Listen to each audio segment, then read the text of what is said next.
Hello Warrior, j'espère que tu vas bien, j'espère que vous allez super bien. Cette vidéo sera sûrement intitulée Ne méprise pas ton témoignage ou comment dire, je pense que je dirais plutôt ne méprise pas ton témoignage. Alors, ne méprise pas ton témoignage tout simplement parce que j'ai constaté une chose. J'ai constaté que il y a maintenant beaucoup de jeunes qui donnent leur vie à Christ et c'est très très bien. Et moi je bénis Dieu vraiment sur ce que je vois sur TikTok, sur Instagram, sur les réseaux sociaux en général.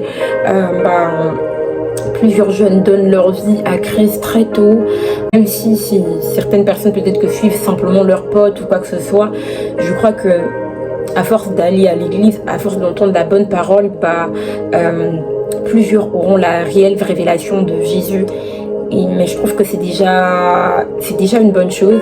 C'est déjà une bonne chose de voir plusieurs se donner réellement à Christ, même s'il y a certains qui le font juste parce que c'est la hype et tout, machin et tout. Mais parmi plusieurs d'entre nous, il y a plusieurs qui donnent réellement aussi leur vie à Christ. Et gloire à Dieu, c'est vraiment une très belle chose.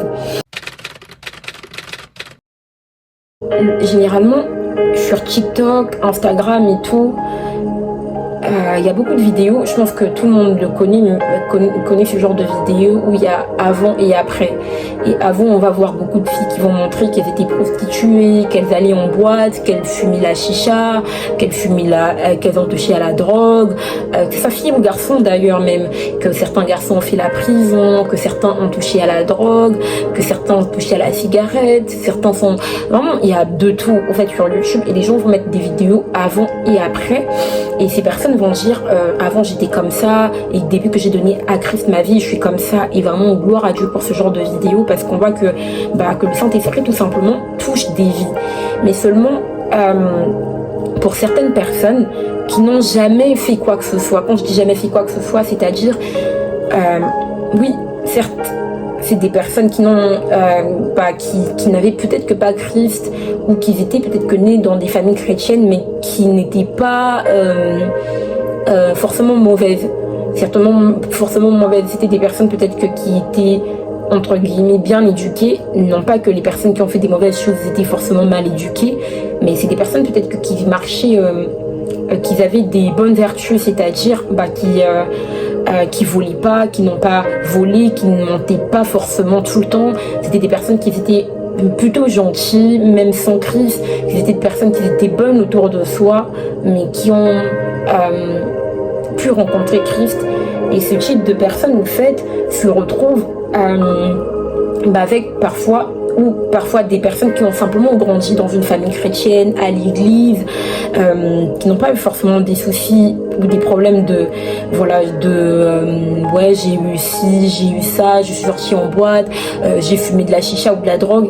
Et ces personnes peuvent se sentir moi j'ai rien fait, j'ai rien à raconter.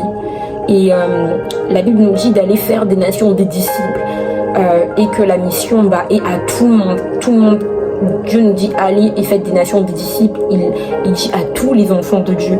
Et parfois on peut se sentir limité, on se dit mais qu'est-ce que moi je vais raconter, j'ai pas fait ci, j'ai pas fait ça, peut-être que je suivais peut-être que de la musique mondaine, enfin j'aime pas trop cette appellation, mais je suivais peut-être que de la musique, pas forcément du gospel, mais à part ça qu'est-ce que j'ai fait? J'ai toujours été quelqu'un de gentil, quelqu'un de bon, j'ai pas fait grand chose de mauvais, peut-être que je suis jamais sortie avec des garçons ou je suis sortie avec un garçon, mais je suis pas allée dans l'impudicité, j'ai pas fait des choses et tout. Parfois certaines personnes peuvent se mépriser. J'ai toujours été à la maison une fille très scolaire, très carrée, j'allais toujours à l'église et j'ai grandi. Qu'est-ce que moi je vais raconter à l'évangélisation? Les personnes qui ont fait elles du mal et que Dieu a tiré du péché, elles savent quoi raconter. Mais moi je vais raconter quoi au fait? Je vais dire quoi? Parce que j'ai pas forcément fait des mauvaises choses, donc j'irai pas intéressante, mon histoire elle est pas intéressante. Bon, la vidéo commence maintenant. Donc voilà, la vidéo commence maintenant. C'est pour dire à une personne, ne méprise pas ton témoignage. Ne méprise pas ton témoignage parce que toi aussi ta rencontre avec Christ est très importante.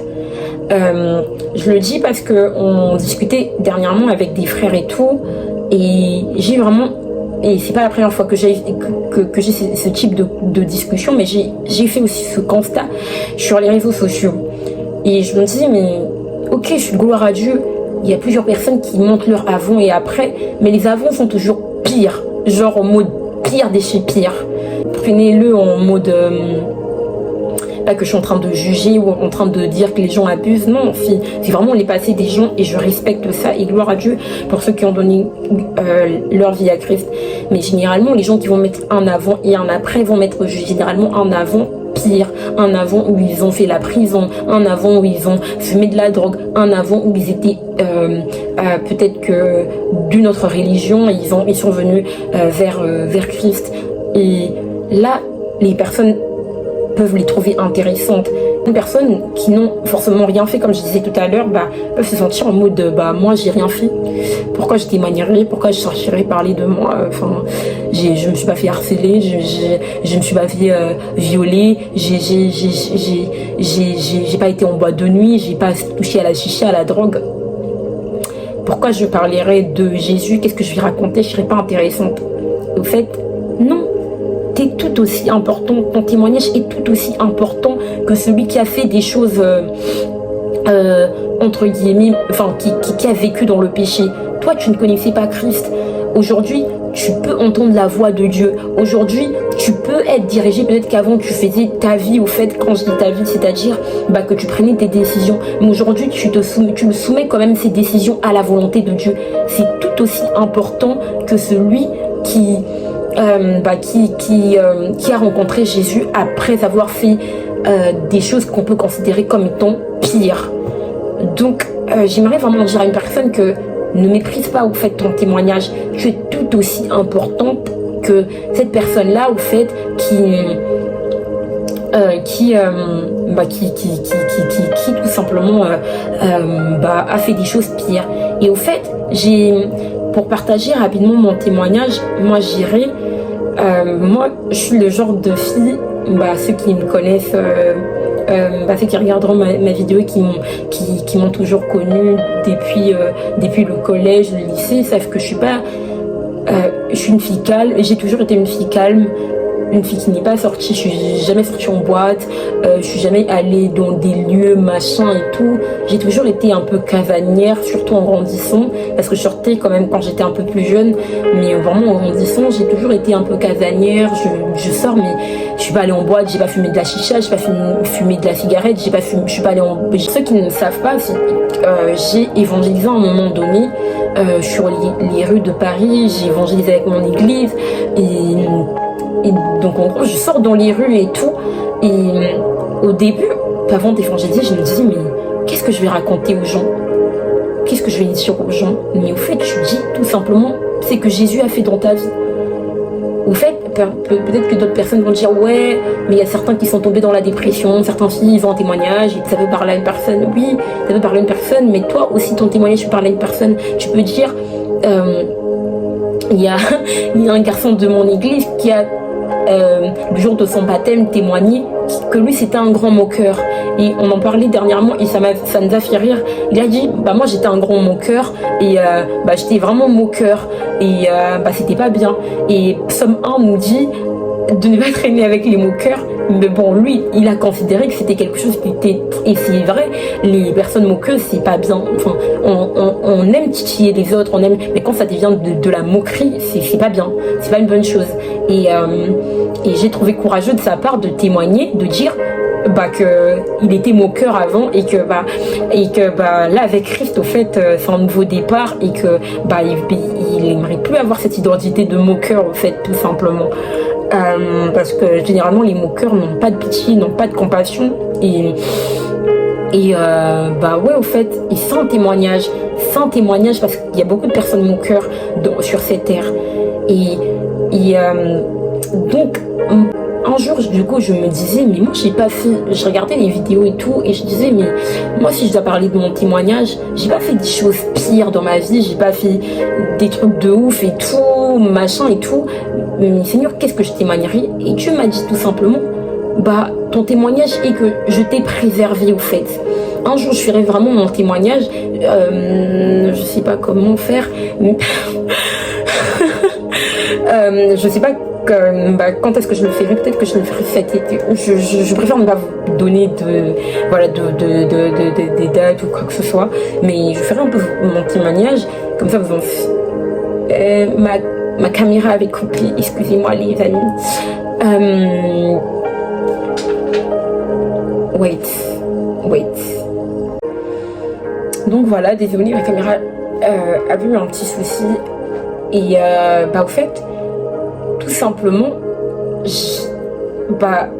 ne méprise pas ton témoignage.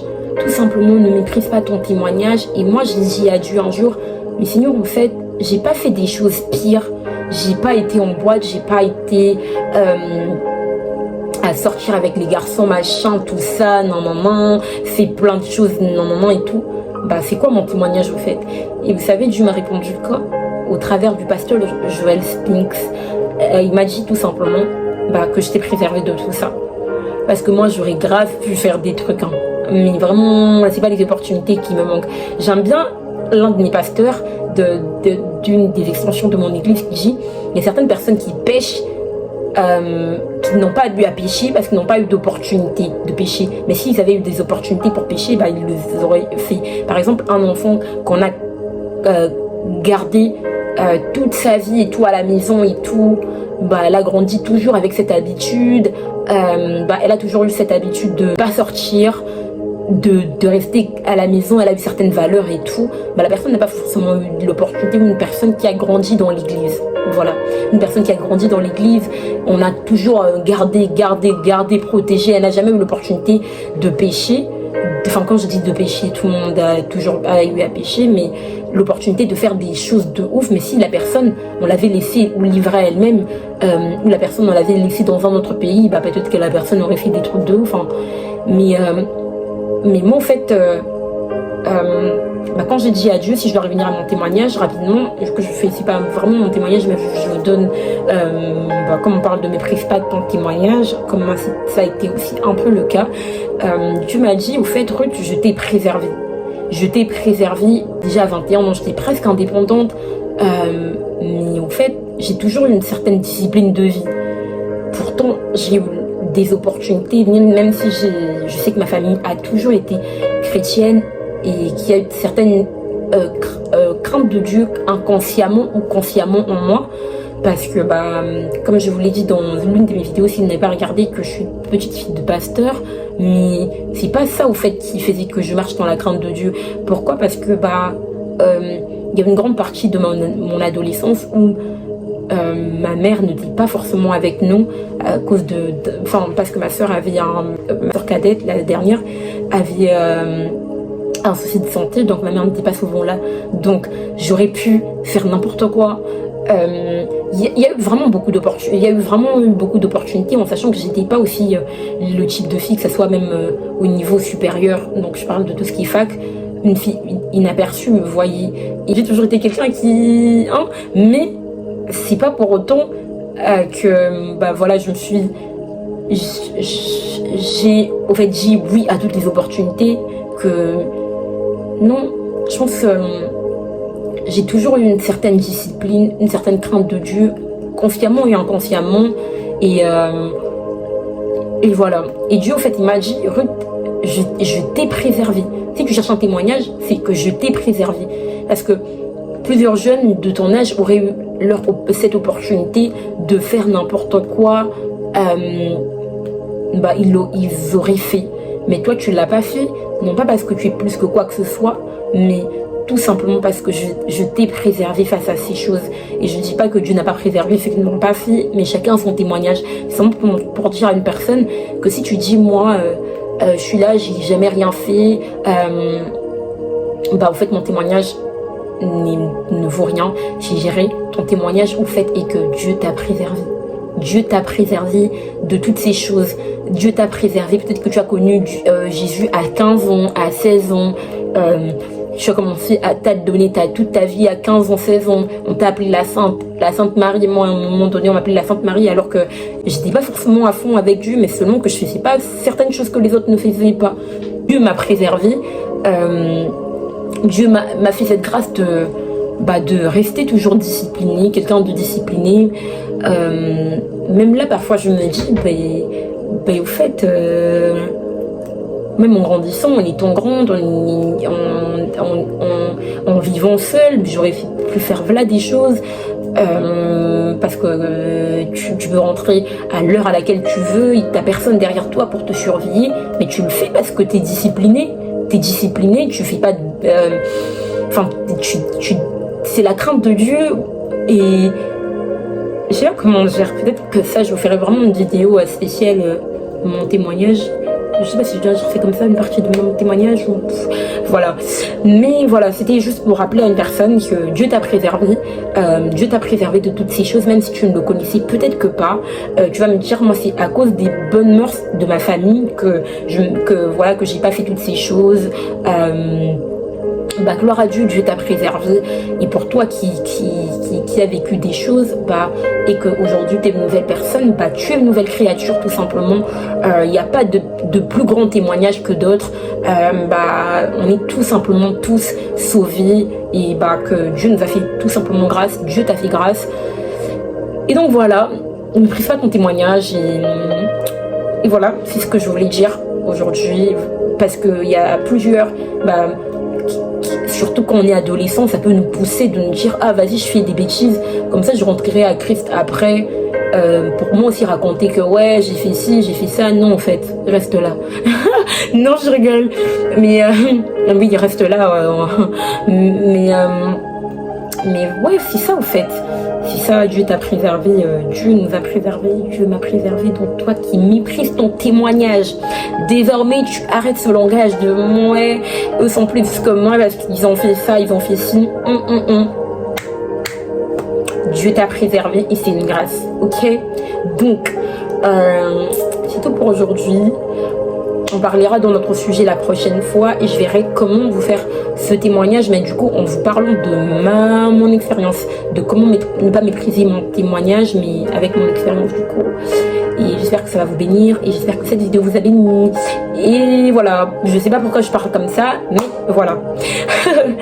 Donc ça bénit et n'hésite pas à t'abonner sur ce compte, me laisser un commentaire si ça t'a parlé, si toi aussi tu méprisais ton témoignage, et de me suivre sur mes réseaux sociaux, sur TikTok, Instagram, surtout Instagram, et peut-être que cet été ou avant cet été je serai plus active sur Snap parce que Insta c'est bien beau mais je ferai un effort d'être aussi sur Snap. Donc voilà, je te souhaite une bonne soirée, bonne journée, dépendamment de quand est-ce que tu me regardes, et je te fais plein de gros bisous et je te dis sois béni.